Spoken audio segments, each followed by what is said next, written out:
Okay, let's unpack this. We're dropping into a universe where, the line between being unbelievably rich and completely broke is just razor thin. Mm-hmm.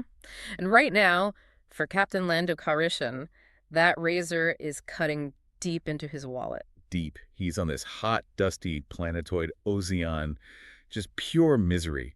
And he's got this new ship, the Millennium Falcon, but the pride of winning it is already getting buried under the bills. It's classic buyer's remorse, but on a galactic scale. The maintenance, the fuel, the glory of that win is fading The fast. source material really paints a picture of just how desperate he is. I mean, it's Yeah. not about making a big score anymore. He just needs credits to, lift off. Yeah, there's that one detail that's just perfect. It says he's so broke, he's considering draining his electric shaver into the ship's energy accumulators. Just for a tiny bit of juice. That's the level of desperation we're talking about. And that's what drives him back to the psyop table, which is, the very game that got him into this mess. Right. And for anyone who doesn't know, Sawbuck is, Mm-hmm. it's pure stress. The cards, they're these electronic chips, and their faces just randomly change unless they're lying flat. So you're constantly slapping them down, managing your hand, trying not to lose everything on a random electronic flicker.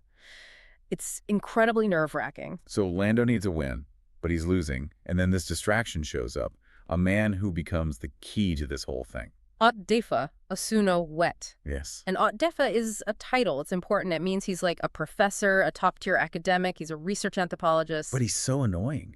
The sources describe him as spindly, nervous, gray-headed, can't make a decision, and yet somehow his whole frustrating personality helps him win these small, consistent pots of money. Lando just writes him off. He's a whiny distraction. But this is the guy who has the map, so to speak. Exactly. After one of these small wins, Wet just blurts it out. He can't help himself. He starts rambling about the fabulous treasure of Rafa. Or, as he corrects himself, the treasure of the Sharu. And that one word, Sharu, just changes everything. The stakes go from a few credits to, well, to something ancient and galactic. Yeah, because the Rafa system is already famous. Hmm. Not for treasure, but for these ruins. Another player at the table says it perfectly.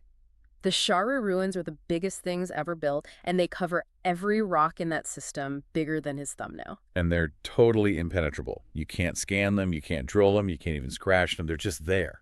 So that's the immediate contradiction, right? How can you have a treasure from a people who vanished millions of years ago and left nothing behind but these giant, useless blocks? But Wet insists. He's been studying the local natives on an imperial grant, and he claims the ruins aren't the treasure. They're more like a memorial.